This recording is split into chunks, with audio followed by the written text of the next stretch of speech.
Don't join palms.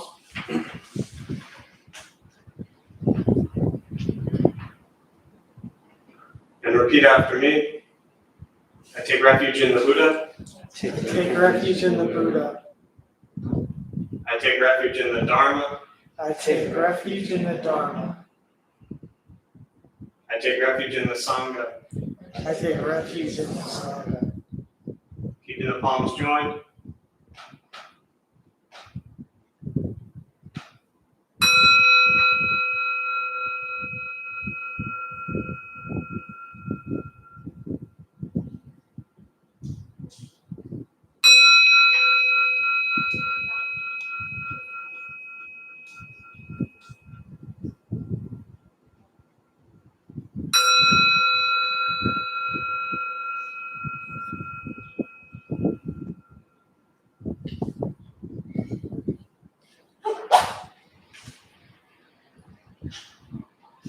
Put the palms down.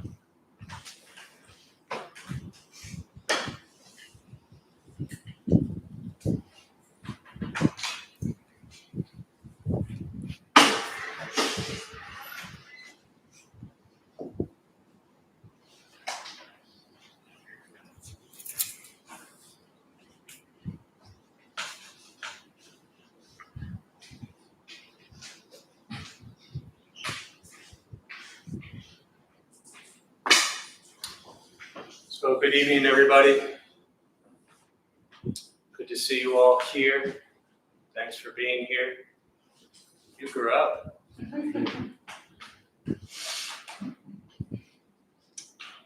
It's interesting. I've been talking a lot about the teaching of impermanence recently, in the whole 4 weeks that we've been open. We were closed for 16 months, for those who don't know. And so there's constant change in our lives. And this is one of the fundamental Buddhist teachings, is that everything is subject to change. That all conditioned phenomena, all things come together for a period of time and then cease to exist. That is all people, places, and things. So our routines, things that we're used to doing, our habits, people in our lives, jobs, places we go, food we eat. All these things are they've always been changing. But when we've been in the middle of this pandemic for the last 16, 17 months, it hits us a little bit more than usual, I think. At least most people I encounter, and definitely in my own life, where things are just even that much more different than they typically are. And a lot of it has to do with the fact that we're just not necessarily, I don't know if free is the right word, but in a way free to do a lot of the things that maybe we are used to doing. But what that also means is a lot of the things that we turn to for escapes, and the things that we turn to for comfort, the things that we turn to that make us feel grounded and centered and at peace, a lot of those things also maybe have gone away a little bit, or changed at the very least. And so one thing for us here is, running this place for nearly 15 years is so many changes just in the structure of running this place. That has been a tremendous practice for us all. Not just, the few of us running this, but everybody who shows up, And so, as I shared a lot July 10th when we reopened, and just tremendous gratitude that, I felt in my mind, in my heart, to even just be alive. It's like, wow, there's a 16-month pandemic and you're alive. Like, great. That's a beautiful place to start. And then from there, as we've gone on, these last 4 weeks, really feeling tremendous gratitude for all of you who are showing up. I'm grateful for your ability to adjust and adapt to the change here. We have you all split apart, right? We ask you to check in at the front door. We take your social security card number, all kinds of things. we didn't used to do that stuff before, so a lot of change, and so I'm really grateful. And this just a couple of things happened recently to where this popped into my head as I was coming up the stairs. But I'm really grateful, and maybe some of you are here for the first time, so this doesn't necessarily apply to you, but a lot of you who are here, have been here for a while. I'm grateful that in the 4 weeks now since we've reopened, that the people have been coming here have been really wonderful. And that's just a really nice thing to be a part of. Some of you may spend a little bit of time on social media now and again and read news and things like that. And, going places is problematic these days. When can we go? How do we get in? What do we have to show? What do we have to wait? There's a lot of problems just entering places these days. And that creates a lot of conflict. So I'm really grateful that, again, in the 4 weeks that we've opened, we haven't had any conflict. So I'm very appreciative of that, and for all the people, who've made that possible. And, for those who do have complaints or all that kind of stuff, there's a complaint box in the back corner somewhere. So feel free to drop a note there, and we will get right to it in the morning. With that, I think we'll do a meditation practice. So a couple things to tell you before we begin. For those who maybe are sitting for the first time, or you're here for the first time, nothing's going to happen to you. You're not going to float away. You won't have any mystical, magical experiences, most likely. The mind that races all day long is not going to shut off. Don't judge your practice, meaning don't ask yourself, is this working or not working? Am I doing it right or wrong? We're just going to sit and breathe. You'll hear sounds inside the room, sounds outside. This is life. Life is filled with chaos, and this practice is learning to get quiet and still within all the chaos. Posture, you just want to be comfortable. If you are on a cushion, often it helps sliding to the front third, pushing the stomach forward, allows the back to straighten. Shoulders are relaxed. Hands are on the knees or in the lap, whatever's comfortable. If you're on a chair or a bench, also just trying to sit up straight, relaxing the shoulders. If you need to move during meditation, simply move. Movement doesn't make you a bad meditator, it just means your leg hurts or you have an itch. So simply move, and then you can return to stillness. I will guide us as we begin, and we'll settle into a little bit of silence. Most important, don't expect anything. We're just going to sit and breathe.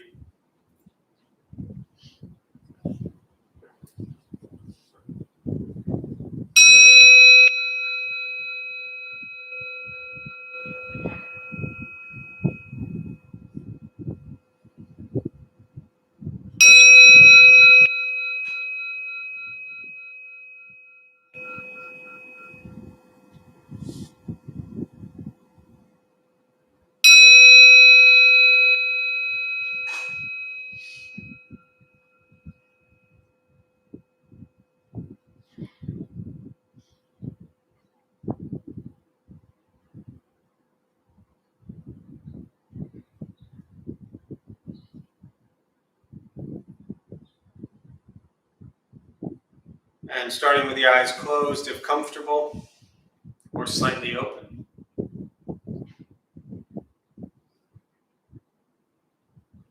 Mouth is open or closed. Start with taking 3 deep breaths, slowly.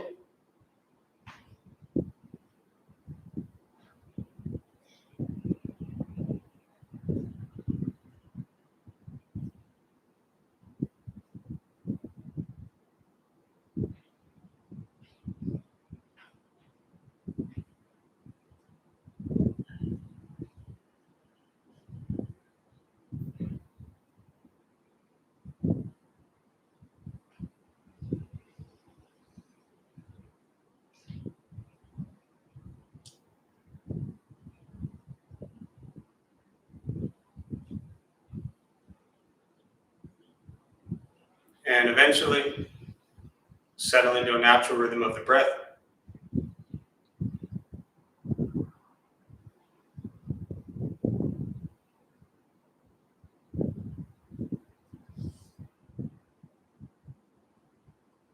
Start with gently guiding the attention, focus to the stomach or chest.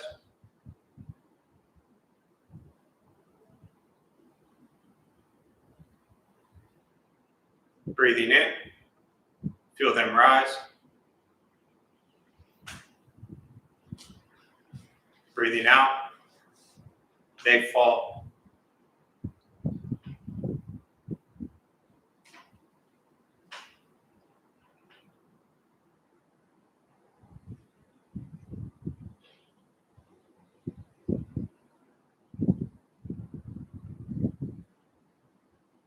Simply continue this practice, observing sensation of breath, expecting nothing but to sit and breathe.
As the mind wanders, lost in thought, recognize it.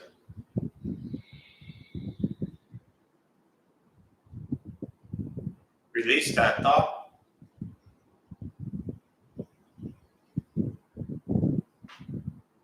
Return attention, focus to the breath.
Where's your mind? Lost in thought.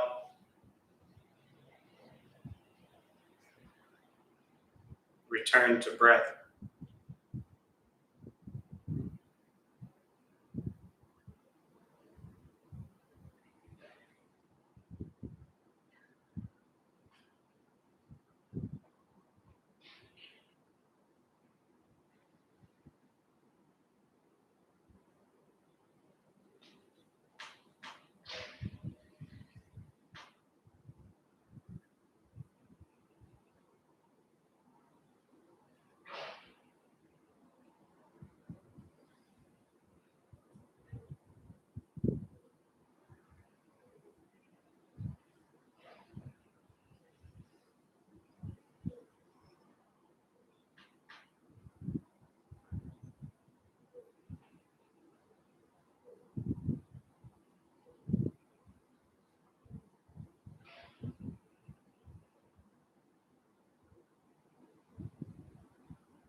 Letting go of expectations.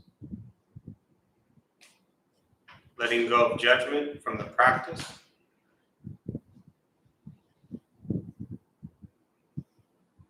Just sitting. Breathing.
keeping the mind alert.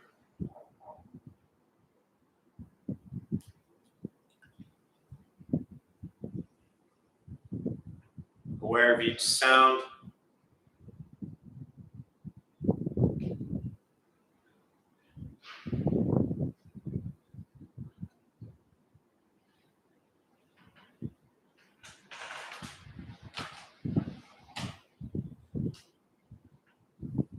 Each thought.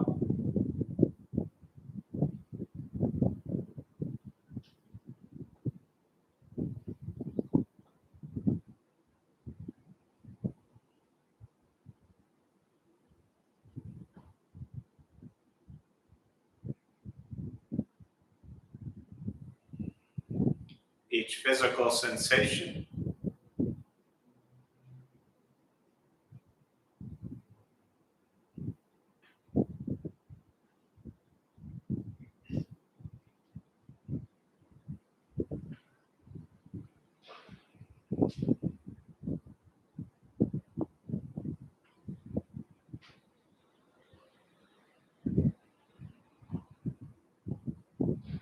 Yet concerned with nothing but sitting, breathing.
And with the body still, rested, and the speech quiet, aware of all sounds.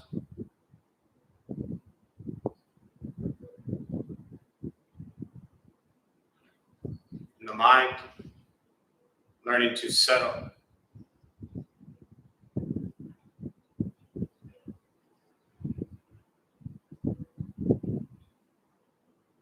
Know what it's like to just sit and breathe.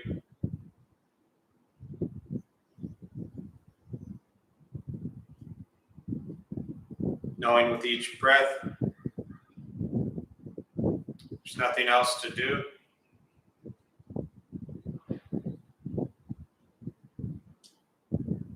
Nowhere else to go.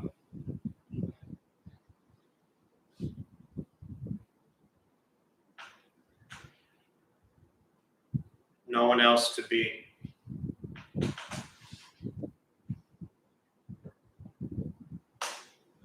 Everything beautiful, exactly as it is.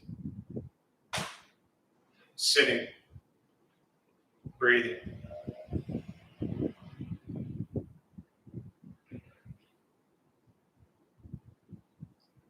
Once again, taking 3 deep breaths, slowly.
As you slowly open the eyes,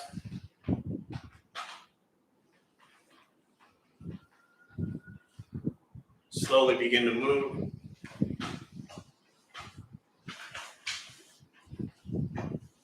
Most important, with the practice of meditation,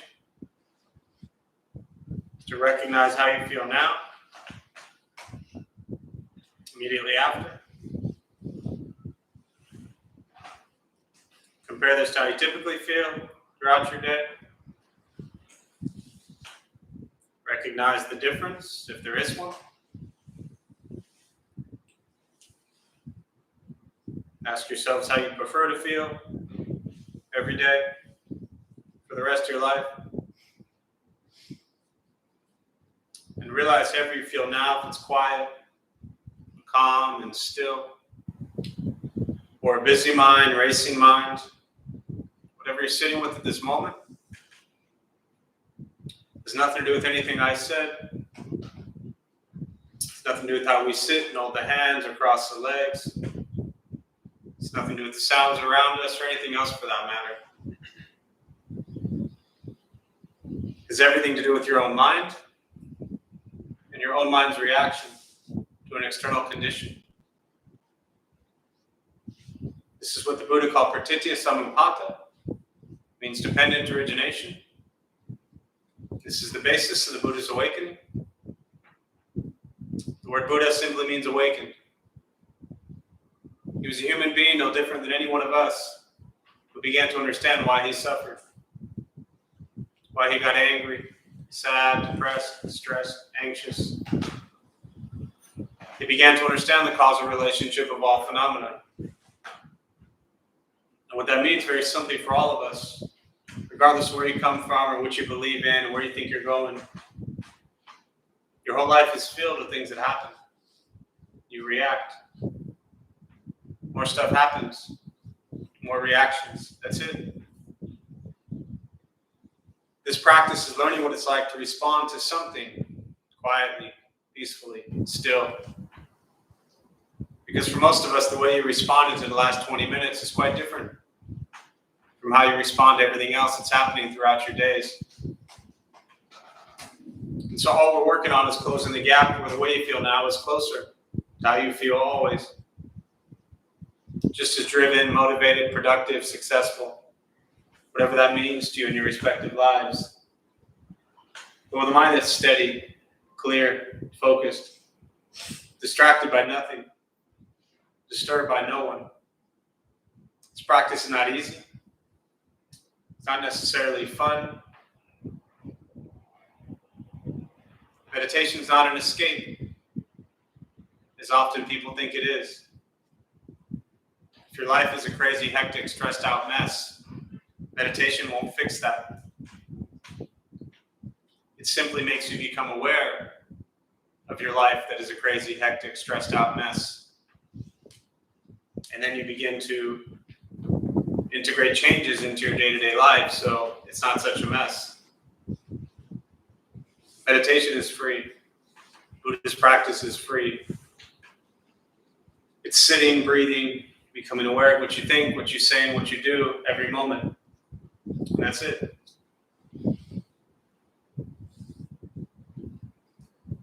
It's learning to embrace the present moment as it is.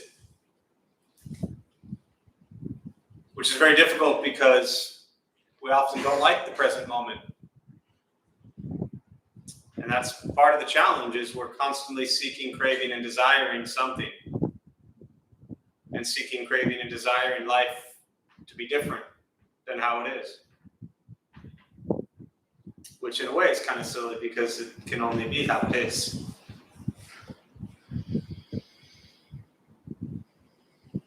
We spend so much time trying to change, fix, control, manipulate people and places and things around us. We spend so much time, why did they do this? Why did they do that? Pointing fingers, blaming others. I mean, a lot of people carry pain and anger and blame in their heart for like 40 years. Anyone here been carrying blame and anger for longer than 10 years? Go ahead, show of hands.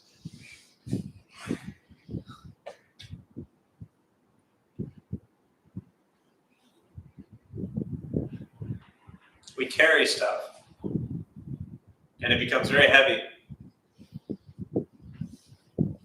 And so this practice is really just learning to find appreciation for, as I said at the beginning of tonight, just being alive. I've talked about this each class I've led since we reopened, and I will for a while, but since this pandemic started, more than 4 million people have lost their lives. We're still here. We are breathing. We have an opportunity to make a difference in our lives and in the lives of those around us. But a lot of the anger and blame that we carry really hinders our ability to have compassion towards others.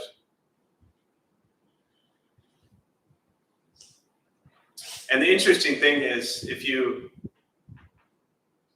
some of you in this room know each other. Some of you in this room maybe don't know anybody. Maybe you came with somebody. Maybe you know a few other people in the room. Maybe this is your first time here and you're by yourself. You don't know anyone here.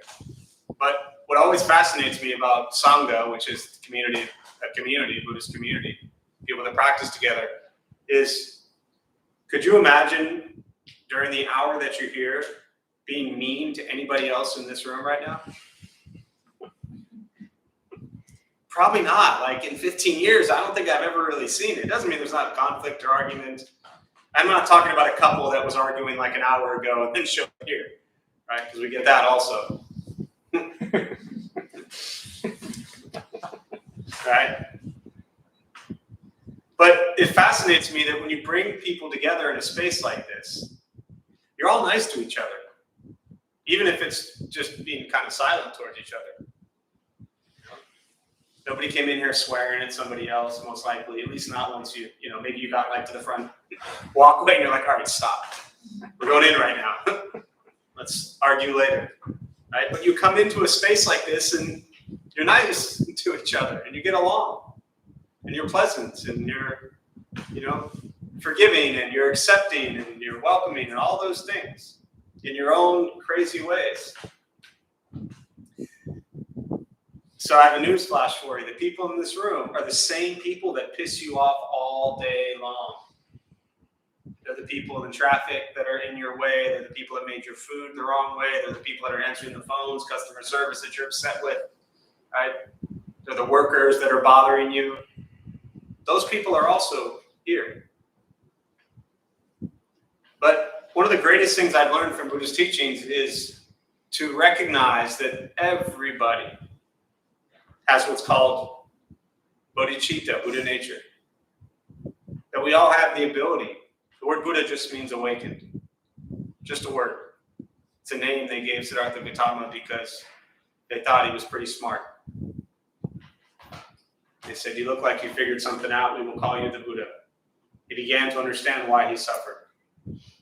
And what he taught was that every sentient being, every human being, has Buddha nature, has the ability to become a Buddha, to be a fully awakened being. So why mess with people on their journey?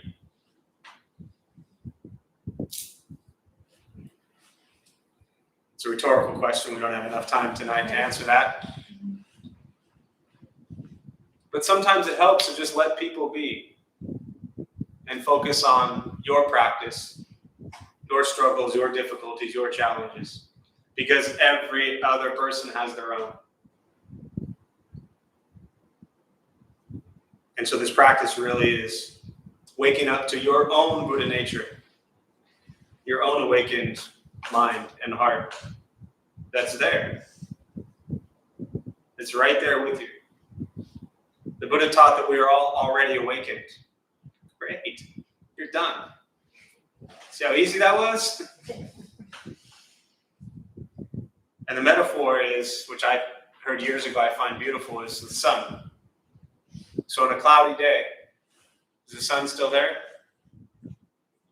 Can you see it? No, it's hiding behind the clouds. But when the clouds part, there's the sun. That sun is our Buddha nature, bodhicitta. The clouds for us is all of our greed, all of our anger, all of our ignorance. I don't know about you all, but I got a lot of clouds. And so this practice is recognizing your own greed, your own anger, your own ignorance, allowing that to subside, to part, so your Buddha nature can shine. You don't have to go anywhere to awaken.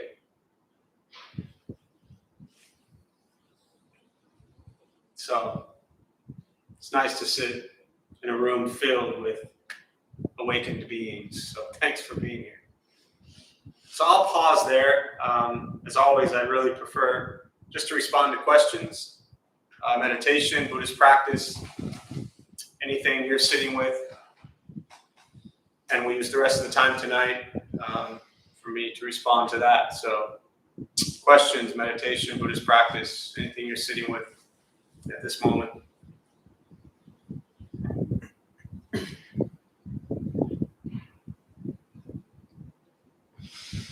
Yeah. I don't have so much of a question, but just a comment. I'm very, very happy to be here. It's been 16, 17 months since I've practiced with the Sangha. And I'm very happy to be here. I'm very thankful and grateful for everyone here and for their practice. So, Thank you. thank you, friends. Thank you, Sangha. Appreciate it.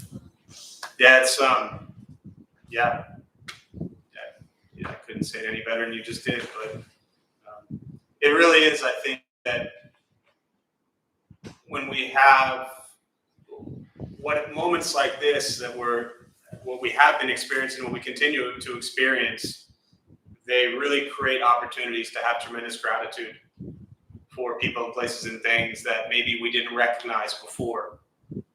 And I don't know about any of you all, but most of my life I was pretty good at taking things for granted and just assuming that you'll be able to get up and go do whatever you want, and be able to feed yourself, and be able to walk, bless you, and be able to go places. We take these things for granted, and when we lose them, and then they come back into our lives, it's a reminder, and hopefully we build off of that. So each one of us can stop right now and ask ourselves, what do I have in my life that I don't really appreciate? What do I have in my life that I take for granted? What do I have in my life that if it was just gone, I would be devastated, no matter how angry I am at them at the moment or whatever it might be. So, yeah, thanks. Gratitude is really important. There's a really beautiful teaching that comes from, when the Buddha was the disciples, there was this relationship that he formed with the lay people. And it was a reciprocal environment to where he was kind enough to share the teachings. And in return, they helped take care of the Buddha and the monks and the nuns and all of the monastic Sangha. And the Buddha taught that, the generosity is really important. But on the other side of generosity is the gratitude and appreciation for all that we receive in our life. So, no matter how bad your day has been, we all have something we can be grateful for. Sometimes it just takes a little longer to find it. So, thanks. Other questions, thoughts, comments?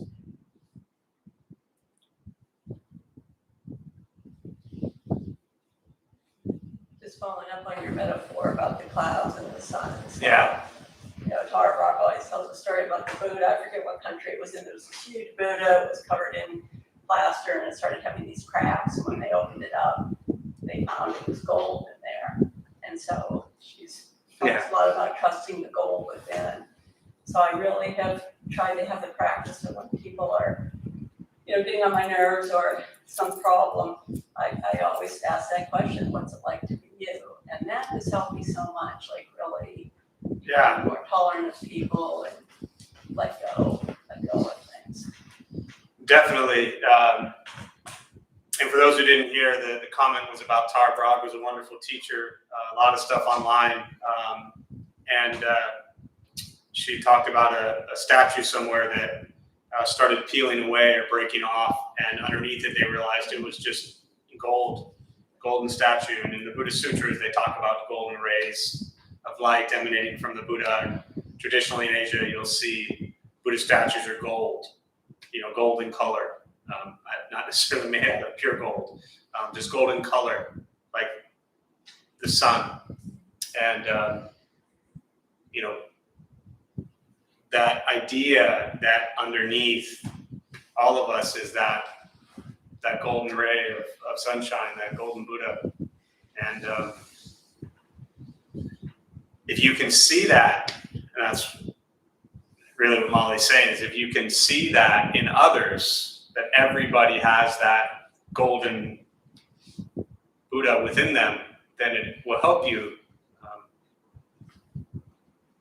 with our sometimes inability to tolerate others. Anyone get annoyed or frustrated by people? So it's a great practice. It's a great practice, And what was the first part you said? What is it like to be you? Yeah, she talks about that a lot. Like if people are annoying you or acting in a way you don't like, you can't understand, you ask, you kind of say to yourself, what's it like to be you? Yeah. Somebody cuts you off in traffic, maybe they really have to be somewhere, maybe the kid's there. And so it's just easier to deal with situations if you can look at it that way. Definitely. Yeah, it's a great practice. And, I like throwing challenges out in the evening time because the night's, almost over, so you don't have to do it for that long. But try that the rest of tonight. I mean, it's not even 8 o'clock yet. Chances are someone will still annoy you tonight. Whether it's on your way home, whether it's when you get home, whether it's on your, social media feed, whatever it is, someone or something will probably annoy you before you go to sleep tonight. So when that happens, stop and ask yourself, what is it like to be you, to be that person? Because it's as difficult for them as it is for us to be us. So, thank you. Other questions, thoughts, comments? Yeah.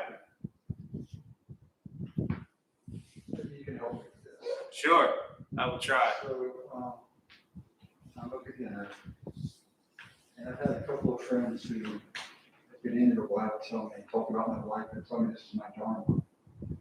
And I've read the definition, but it still isn't integrating. Mm-hmm. So if you could talk a little bit about that, help me a little bit. Sure. Well, I'll talk about Dharma in a minute, but just to put it into context to help you with your question, did you say that you have friends in your life who said to you, this is your Dharma, Right. not karma? Exactly. Okay. I'll talk about karma too, because if you're not sure about Dharma, then you're probably definitely not sure about karma. So I'll help hopefully clarify both of those for not just you, but anybody else. Dharma in Buddhist teachings is, at the beginning, we took refuge, right, in what's called the triple gem. First, look at the word refuge. Safety, comfort, protection, whatever refuge means to you, right? And different Buddhist cultures do it differently. For me, having a Taiwanese Buddhist background, I share what I was trained in and what I practiced, right? And so the taking refuge in that manner is starting with taking refuge in the Buddha, and I already talked about Buddha nature. So you're not taking refuge in the Buddha himself because he died 2,500 years ago, and he can't really help you much right now. Okay, you're on your own. That's the good news or the bad news, depending upon how you look at it, right? So first we take refuge in bodhicitta, Buddha nature, that we all have the ability to awaken, as I spoke about with the metaphor of the sun. The second one, we take refuge in the Dharma. The Dharma is considered the teachings. There's really two ways to look at Dharma. Dharma is considered the teachings of the Buddha. So he left home, he was a prince, he roamed the base of the Himalayan mountains, he left home when he was 29, all the wealth, all the riches, everything in the world. He roamed for 6 years. At 35, he sat down and he said, I'm not under a Bodhi tree in India. He said, I'm not leaving until I figure out why we suffer. 21 days, he sat there. He realized the cause of suffering was our own greed, anger, ignorance. He taught for 45 years. He died at 80. What he taught for 45 years is called the Dharma. the teachings of the Buddha. Dharma, and it's often taught this way with a capital D, is looked at as ultimate truth, true nature of reality. Now, not truth spoken by the Buddha, because the Buddha was just a human, wasn't a god, right? So ultimate truth. Ever been in an, what's your name? Bill. Bill. Ever been in an argument with somebody? Oh yeah. Recently, like today? But yesterday? All right. So you've been in an argument with somebody. When you're in this argument, Bill, do you think you're right? Yes. Yes. Well, you can be really honest and say not always. I don't know about you, but I used to argue even when I knew I was wrong. Then I just argued just to try to see if I could convince the person that I was going to win the argument, but I was still wrong, right? So when we're in an argument, we think we're correct, usually. What does the other person think? That they're correct. So where is the ultimate truth?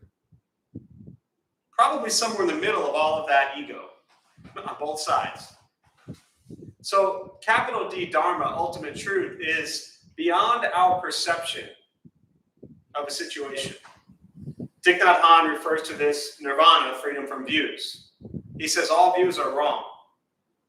Now what that means is, when I heard that, what I interpreted that as is that, look, I have views. I've had views my whole life. I'm going to continue to have views. But can I at least recognize that so does everybody else?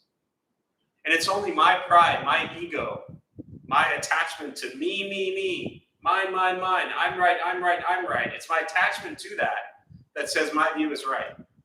Can I drop all that crap for just 1 minute and recognize maybe somebody else is right? Or at the very least, possibly, maybe I'm not right. All views are wrong to me says we all have a perception of reality. So capital D, Dharma, is ultimate truth. The true nature of reality beyond our perception. Because our perception is not truth. Right? But the Dharma, in most cases, when people use it, Dharma is usually misused almost as much as karma is. And I'll talk about that in a minute. So when someone says that's your Dharma, that really makes no sense at all. No offense to whoever's saying it to you. It didn't make sense to me. Yeah, but it doesn't make sense to say that's your Dharma. Dharma's teachings of the Buddha, when Dharma is ultimate truth. So there's no your Dharma, right? Does that make sense? It does. Okay. Karma, what do you think karma is? Cause and effect. Yeah. Oh, you've been reading. Trying. That's good. This was no fun. I was hoping you'd get it wrong. It's more fun that way. Very often, people, especially who are new to it or don't, haven't kind of read the basics, karma is often interpreted as what goes around comes around. That if you do good, you get good. If you do bad, you get bad. This is not karma. Karma, the word karma literally means action. And it is the law of cause and effect. That's what karma is. I like to look at karma as not what you get, but actually what you give. Karma is not what you get. That's a very selfish view of karma. It has nothing to do with what you get in your life. Karma is what you give. So think about playing pool, right? You go out, you shoot pool, there's a cue ball. The cue ball hits the rack. Every time that cue ball goes into the rack, every ball goes into a different direction. Our entire life, we are that cue ball. Every person, place, and thing that we encounter, we leave an impact. Now, the Buddha taught that we generate karma through body, speech, and mind. So all of our thoughts, all of our words, and all of our actions have an impact, which is why the practice is to be very mindful and careful and cautious of what we think and what we say and what we do, because we are having an impact. We are giving our thoughts, our words, and our actions to others. We're putting our karma out there. But again, the mistake is that people think karma is what comes back to you. But karma is not what you get, it's what you give. Does that help also with karma? Yes, very much. Thank you. Because we all know that, we can do good things and bad things still happen. We can do bad things, right? Good things still happen. So it's not what's coming back, it's what you're putting out.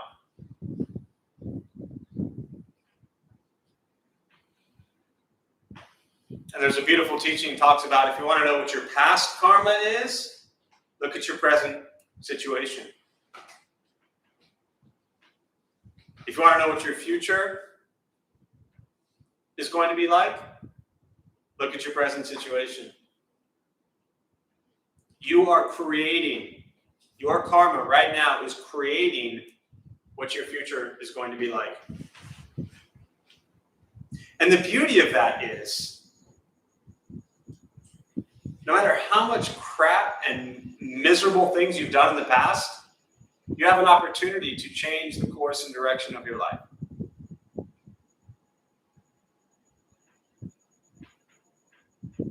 For me, that worked out really well because I've done a lot of stuff. Now, that does not cancel out, that does not excuse, that does not make everything you've done okay. It's not like, well, I'm doing all this good stuff now, so all that bad stuff I did is gone. No, that still has a residual effect. There's still pain tied to a lot of that action.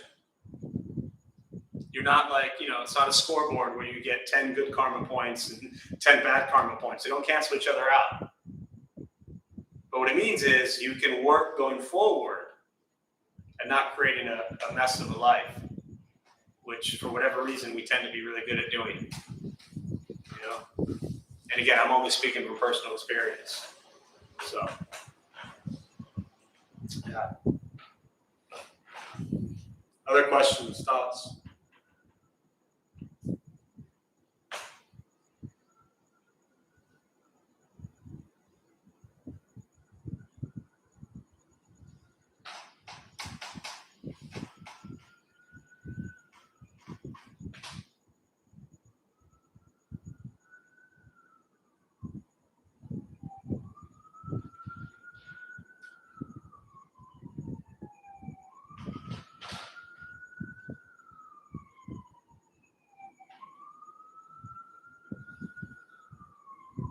See, it's really easy, right? Just go be nice to people. That's the heart of this practice. I often talk about not complicating Buddhist teachings because it really is very simple. The phrase my first teacher, she always said, think good thoughts, speak good words, and do good deeds. And that's the heart of the practice, and that is so difficult to do. It really is. But tying it really back to what I shared at the beginning with impermanence, knowing that we don't know how long anything will exist. We don't know how long we exist. We don't know how long the people in our lives will exist.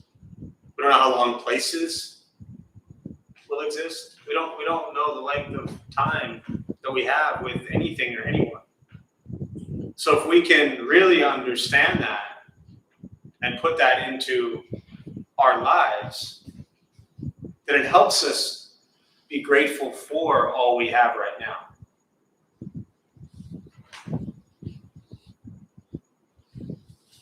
Because we all lose things suddenly. It's not fun. I'm sure almost everyone in here has been through that. Whether it was, whether you lost an iPhone or a loved one, and anywhere in between. So we all know that, like that, things can be taken from us. So if you tell yourself that every day, if you wake up each day and remind yourself of the impermanence of all phenomena, people, places, and things.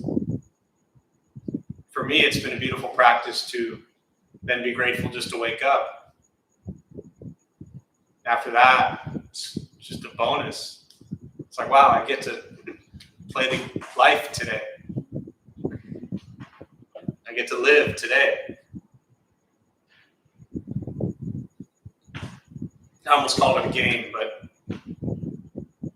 I don't want to reduce life to sounding like a game. But it's something we get to participate in. We get to play.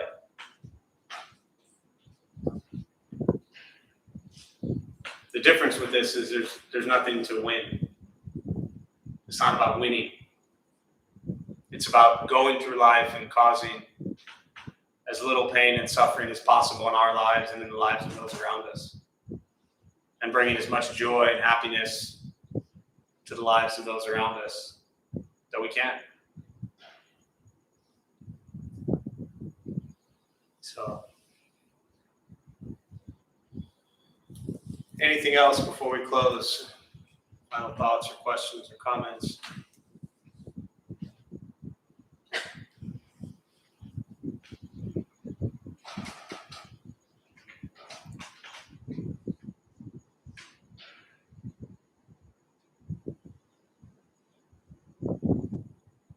All right, so we'll join palms. We'll do a transfer of merit.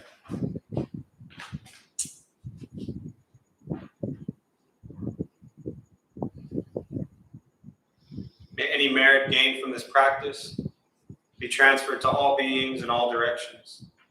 May all be at peace. May all be free from suffering. May the merit gained be transferred to the more than 4 million lives that have been lost, and to the family and friends that continue to suffer at this time. May they all be at peace and free from suffering. May we all be at peace and free from suffering.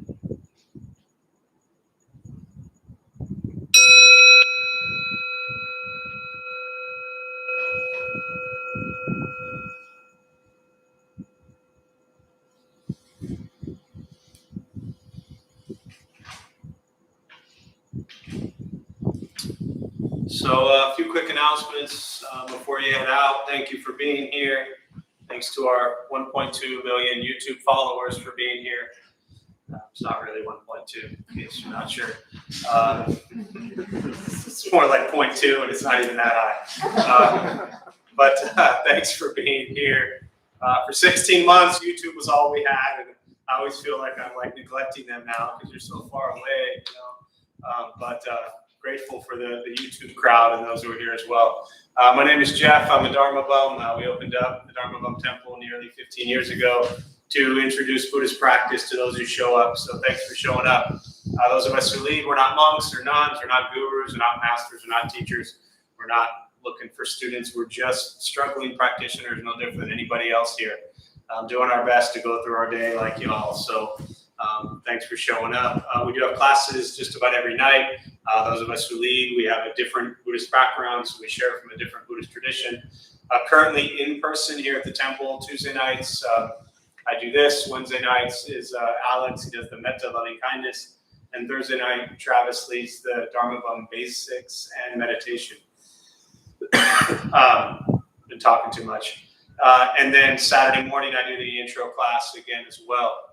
Recovery Sangha Tuesday night, so they're meeting downstairs right now, and Sunday morning. Everything else, the schedule's on the website. Every other class we have is virtual, or a couple of them we are doing both live as well as online, whether it's Zoom or YouTube. Monday through Friday, 8 and 8:30, we do morning meditation. So it's not a class, nobody leads it. Somebody hits a bell at 8 and they hit a bell at 8:30. So it's 2 silent 25-minute meditation practices. Just show up. So you're welcome to join that. Buddha for You, same thing. We've had very limited hours with the temple. Buddha for You is only open Saturday, Sunday, 12 to 3, and then also 6 to 7 on Tuesday, Wednesday, and Thursday night, so an hour before class. Typically, we see 600 to 800 people a week through this place pre-pandemic. Obviously, we're very different right now. The temple is open for morning meditation, as I said, 8 to 9, and then it closes all day. It used to be open all day, but we're just being very cautious and careful right now. And we're limiting attendance, as you know, and things like that. So again, I appreciate you all doing the RSVP thing for this. And it allows us to operate comfortably as well as keep it comfortable for those who show up. So thanks for that. One of our two kind of new programs that started during the pandemic, the Homeless Hats Project, the SIT, they meet every Sunday on Zoom. We will now have once a month here downstairs.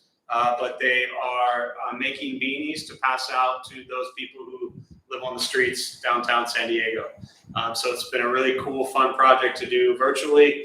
And apparently anybody can learn how to knit. So don't let the fact that you don't know how to knit deter you. Yes, you can. Even you, my friend. I'm telling you, these people who lead that group, they have taught probably much less. Oh, you've been trying to do it? Oh, so you know from experience you can't do it. All right, well, keep trying. Have you joined on Sunday? No, my mom is doing that. Okay. Yeah, Join on Sunday. They've told me that they can teach anyone. So Sunday, 3 o'clock on Zoom, they're there. So go to the schedule, you'll see a Homeless Hats Project, Knit and Sit, and you show up and tell them, look, this is just miserable, I can't do it. And if they can't teach you, you report back and we will shut the program down immediately. And then the other one that's really beautiful is a Tonglen practice Sunday nights. Again, this is also just virtual, but it's a sending and receiving. It's a Tibetan Buddhist practice, the sending and receiving of compassion and good wishes. So for those who've been sick or ill or anything like that, you also can go on the website and just kind of it's like sending a prayer out. So there's a little form, it takes 30 seconds to fill out if you want to send prayers or wishes out to anybody during this time for healing. They'll add them to the kind of a prayer list and they'll do meditation. And so that's Sunday nights at 7, also on Zoom. So yeah, thanks all for being here. Please be safe. I wish you well. And good luck being nice to everybody the rest of tonight.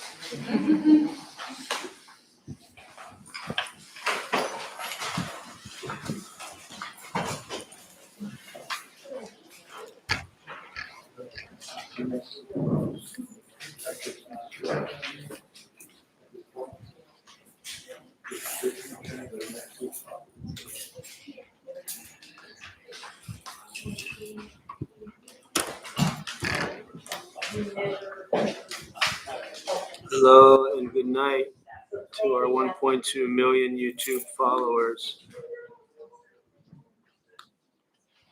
Good night.